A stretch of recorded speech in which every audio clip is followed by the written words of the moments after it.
जय हिंद दोस्तों।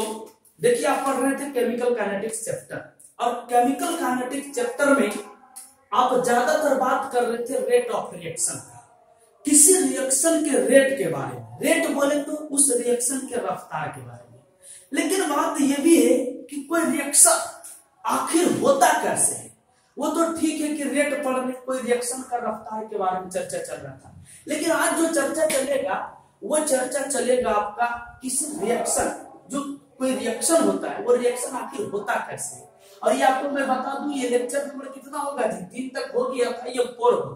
तो आप क्या करेंगे, एक हेडिंग लगाएंगे, कॉन्सेप्ट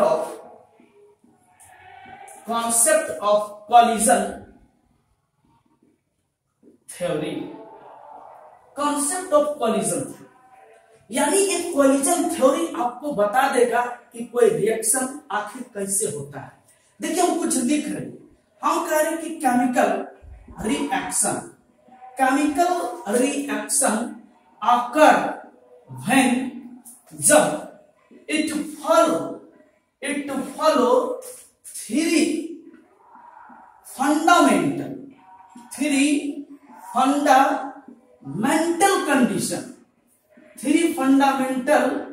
कंडीशंस। हम कह रहे हैं कि केमिकल रिएक्शन आकर मतलब होता है, केमिकल रिएक्शन होता है व्हेन, जब इट मतलब इसके द्वारा फॉलो किया जाता है 3 फंडामेंटल कंडीशन को। हम कहते हैं दुनिया की कोई भी रिएक्शन हो, वो रिएक्शन तभी होता है जब उनके द्वारा 3 छोटे छोटे शर्तों का पालन किया जाता है। अब वो 3 छोटे छोटे शर्त कौन कौन से हैं, तो बारी बारी हम चर्चा करेंगे।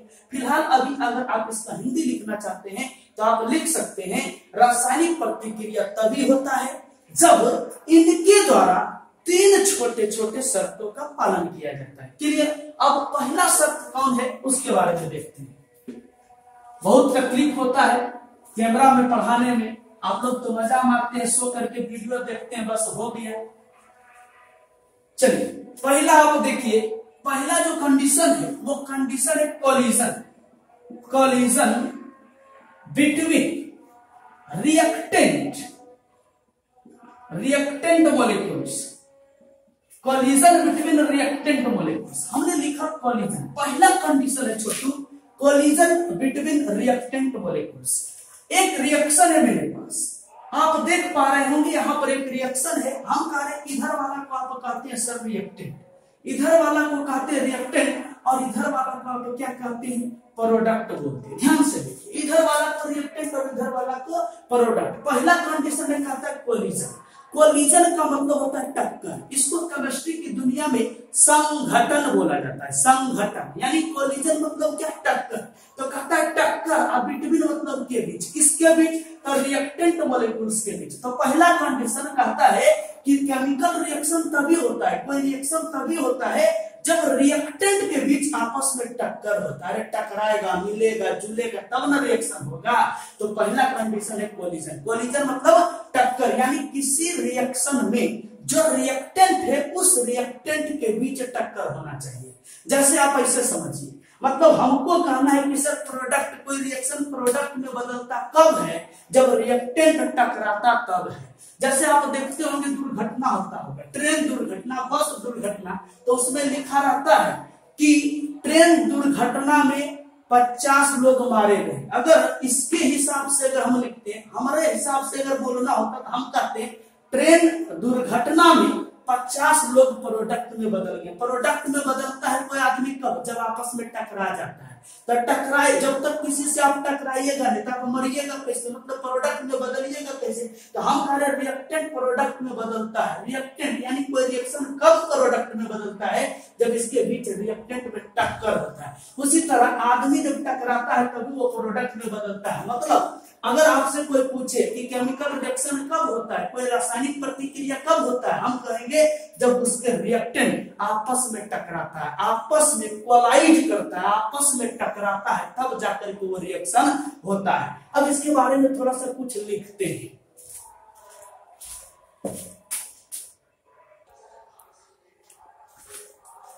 जी हाँ छोटू, देखिए यहां पर ध्यान से हमने लिखा केमिकल रिएक्शन। केमिकल रिएक्शन आकर, केमिकल रिएक्शन अकर मतलब होता है, केमिकल रिएक्शन अकर व्हेन, जब रिएक्टेंट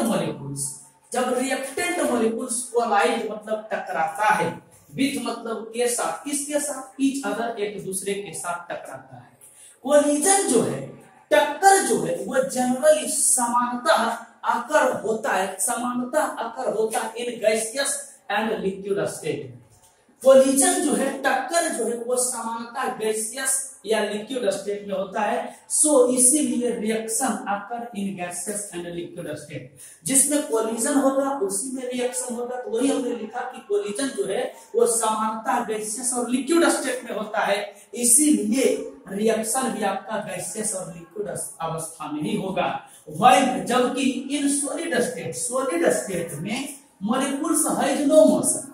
सॉलिड स्टेट में क्या है कि मॉलिक्यूल्स मोशन नहीं करता है। देखिए लिक्विड स्टेट, लिक्विड है और गैस है। जो लिक्विड है आपका और ये जो आपका गैस है, आप देखते हैं गैस, सिलेंडर को खोलिएगा गैस तुरंत छितरा जाता है। छितराने का क्या मतलब है कि जो उसका मॉलिक्यूल से, जो उसका पार्टिकल है, जो उसका कण है, वो मोशन यानी गति में रहता है, वो गति करते रहता है। और जब तक गति करेगा नहीं, कोई चीज वो आपस में टकराएगा नहीं, तो कहते हैं गैस के जो अणु होता है या लिक्विड के जो अणु होता है, ये मोशन में रहता है, ये दौड़ते रहता है, इधर से उधर, दौड़ने के क्रम में टकराते रहता है। तो हम कहते हैं लिक्विड और गैस के मॉलिक्यूल्स में मोशन होता है, गति होता है, इसीलिए लिक्विड और गैस में टक्कर होता है। जब इस दोनों में टक्कर होता है तो रिएक्शन भी इसी दोनों में होगा। हमने बोला यहाँ पर कि सॉलिड स्टेट, जबकि सॉलिड स्टेट में क्या है छोटू कि molecules has no motion. Solid, जैसे आप सॉलिड को रख दिए, जहां पर आप रख दीजिए बम नियन वहीं पर पड़ा रहता है, मतलब इसके मॉलिक्यूल्स में क्या है, मोशन नहीं है।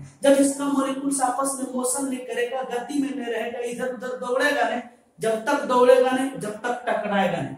तो हम कहते हैं कि सॉलिड स्टेट के मॉलिक्यूल्स में, सॉलिड के जो मॉलिक्यूल्स है उसमें कोई मोशन नहीं होता है, कोई गति नहीं होता है। जब गति नहीं होता है तो उसमें टक्कर नहीं होगा, और जब टक्कर नहीं होगा तो रिएक्शन नहीं होगा। तो हमने लिखा व्हाइल जबकि इन सॉलिड स्टेट में मॉलिक्यूल्स हैज नो मोशन, उसके मॉलिक्यूल्स के पास कोई गति नहीं होता है, हेंस अतः collision not occur in solid state, अतः सॉलिड स्टेट में कोलिजन यानी टक्कर नहीं होता है, हेंस अतः रिएक्शन जो है वो जनरली, वो समानतः not occur in solid state, यानी रिएक्शन समानतः सॉलिड स्टेट में नहीं होता है। मतलब रिएक्शन उसी में होगा जिसमें मॉलिक्यूल्स टकराएगा। मॉलिक्यूल्स दो चीज में टकराता है, एक लिक्विड में और दूसरा गैस में, तो इन दोनों में टकराता है, इन दोनों में कोलिजन होगा।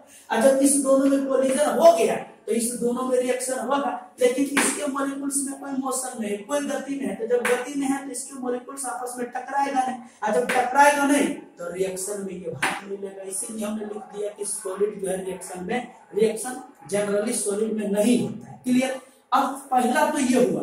अब दूसरा क्या है, तो दूसरा जरा ध्यान से देखें, दूसरा फंडा क्या। अच्छा आपको हिंदी लिखना है ना, आप लिखेंगे रासायनिक प्रतिक्रिया तभी होता है जब अभिकारक के अणु एक दूसरे के साथ टकराते हैं। जब अभिकारक के अणु एक दूसरे के साथ टकराते हैं, टक्कर समानतः गैसीय एवं द्रवित अवस्था में होता है। इसीलिए अभिक्रिया भी गैसीय एवं द्रवित अवस्था में होगा, जबकि ठोस अवस्था में अनुगति नहीं करते हैं, अतः ठोस अवस्था में अणुओं के बीच टक्कर नहीं होता है। इसीलिए ठोस अवस्था में समानतः प्रतिक्रिया नहीं होता है। क्लियर? चलिए अब ये तो पहला बात था, हमने बोला था कि केमिकल रिएक्शन तभी होगा जब उसके द्वारा तीन छोटे छोटे शर्तों का पालन किया जाएगा। तो पहला हुआ, अब दूसरा में आएगा।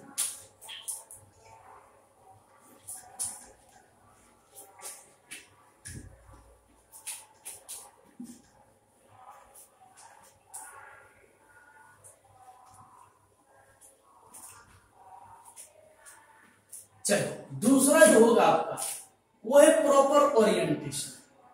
प्रॉपर ओरिएंटेशन, ओरिएंटेशन का मतलब होता है छोटू डायरेक्शन, यानी डायरेक्शन मतलब दिशा, प्रॉपर यानी खास दिशा। पहला शर्त है क्या, टक्कर। अब जैसे आदमी टकराया तो आदमी प्रोडक्ट में कब बदलेगा, जब खास दिशा में टक्कर होगा। किसी का पैर में टकराया तो वो थोड़ के ना बनेगा, वो थोड़ के ना प्रोडक्ट में बनेगा। प्रोडक्ट में कन्वर्ट हो तो प्रोडक्ट में कन्वर्ट होने के लिए, रिएक्शन होने के लिए किसी खास दिशा में टक्कर होना चाहिए। अब किसी का माथे में टक्कर हो गया तो प्रोडक्ट में बदल गए। तो हम कहते हैं chemical reaction, chemical reaction occur, chemical reaction occur when reactant molecules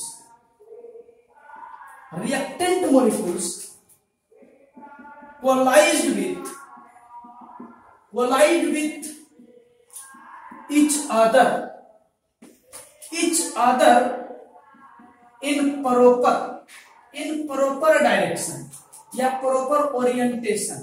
हमने क्या लिखा कि chemical reaction occur, chemical reaction होता है then जब रिएक्टेंट मॉलिक्यूल्स कोलाइड मतलब टकराता है एक दूसरे के साथ इन प्रॉपर डायरेक्शन। हम कहते हैं, अगर आपको इसका हिंदी लिखना होगा तो रासायनिक प्रतिक्रिया तभी होता है जब अभिकारक के अणु एक दूसरे के साथ किसी खास दिशा में टकराते हैं। खास दिशा में टकराना, जैसे मान लीजिए आपको हम कह रहे ए और ये यहां पर बी है, यहां पर बी है। अब ये हम कहते हैं कि चलिए प्रॉपर ओरिएंटेशन है। प्रॉपर ओरिएंटेशन बोलिए या डायरेक्शन बोलिए, प्रॉपर ओरिएंटेशन।